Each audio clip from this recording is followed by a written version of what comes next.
Good morning all of you dear students. जैसा कि आज हम लोग बात करेंगे use of question word which के बारे में। हम लोग पिछले वीडियोस में बात किए थे use of question word what, जिसका यूज़ हम लोगों ने कभी भी, ठीक है ना, डायरेक्ट ऑब्जेक्ट का पता लगाने के लिए क्वेश्चन वर्ड व्हाट का यूज़ किए थे। बट यहाँ पर हम जो है किसी भी पर्सन या थिंग का जब सिलेक्शन या फिर मैं कह दूं उनकी चॉइस को ढूंढना होगा तो फिर उसके अर्थ में कौन से के अर्थ में हम लोग क्वेश्चन वर्ड विच का यूज़ करते हैं। तो आइए हम सभी लोग एक बार दोबारा देखते हैं। तो आइए हम सभी बात करते हैं, जब कभी भी लिविंग या नॉन लिविंग के सिलेक्शन की बात हो जाएगी, चॉइस की बात हो जाएगी, तो वहाँ पर हम क्वेश्चन वर्ड विच का यूज़ करते हैं। और क्वेश्चन वर्ड विच के साथ में एक नाउन ज़रूर आता है। तो हम लोग बात करते हैं कि क्वेश्चन वर्ड विच का जो रूल्स होता है तो उसका जो रूल्स होगा क्या होगा। तो आइए हम सभी रूल को लिखते हैं। तो देखते हैं कि क्वेश्चन वर्ड विच का रूल्स क्या होगा। क्वेश्चन वर्ड विच plus noun plus helping verb plus subject plus main verb plus other words. चलो करो।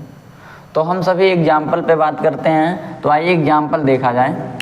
क्या है एक सेंटेंस, तुम कौन सी किताब पढ़ते हो, मतलब तुमको जो पढ़ने की किताब है वो आपका जो सिलेक्शन है या फिर चॉइस आपकी पढ़ने की जो किताब है उसमें आपका कौन सा चॉइस है। जैसे इंग्लिश हो गया, उर्दू हो गया, हिंदी हो गया, तो आप कौन सी बुक पढ़ते हैं तो उसको बताना होगा।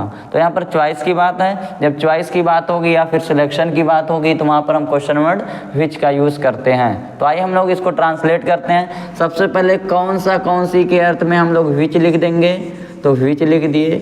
अब इसके साथ में जो नाउन आया है आप सभी को मालूम है, उस नाउन को लिख देंगे। तो विच बुक, कौन सी किताब, और कौन पढ़ते हैं, तुम पढ़ते हो। तो तुम के अकॉर्डिंग आप सभी को मालूम है प्रेजेंट इंडिफिनिट में हेल्पिंग वर्ब डू आएगा। तो विच बुक डू, अब सब्जेक्ट लिखना है तो क्या हो जाएगा यू। तो विच बुक डू यू। अब फिर मेन वर्ब की बारी है तो आप सभी को मालूम है यहाँ पर क्या लिख देंगे, रीड। लास्ट में क्या लगा देंगे, question mark. Which book do you read. तो आइए हम सभी बात करते हैं नेक्स्ट सेंटेंस में, वह कौन सी कलम खरीदा था। तो सभी को मालूम है कौन से के अर्थ में क्या लिख देंगे, सबसे पहले विच। विच के साथ में आप सभी को मालूम है जो नाउन आया है उसको लिख देंगे। तो कलम है तो फिर क्या हो जाएगा, पेन। विच पेन। अब खरीदा था मतलब बीते हुए समय में जब कोई कार्य या घटना हो चुका था या हो गया था का बात हो तो पास्ट परफेक्ट टेंस। हेल्पिंग और क्या लिख देंगे, हैड। वह है सब्जेक्ट तो वह के अकॉर्डिंग क्या लिख देंगे, ही। तो विच पेन हैड ही। और फिर आप सभी को मालूम है खरीदना के लिए क्या लिख देंगे, बॉट। तो फिर क्या हो गया, विच पेन हैड ही बॉट, वह कौन सी कलम खरीदा था। तो देखिए हम लोग का नया सेंटेंस है, राज कौन सी शर्ट पहनेगा। तो आप सभी को मालूम है राज के द्वारा किसी भी शर्ट की चॉइस की बात हो रही है, सिलेक्शन की बात हो रही है, मतलब कि उसके द्वारा कौन सी शर्ट चुनी गई है पहनने के लिए।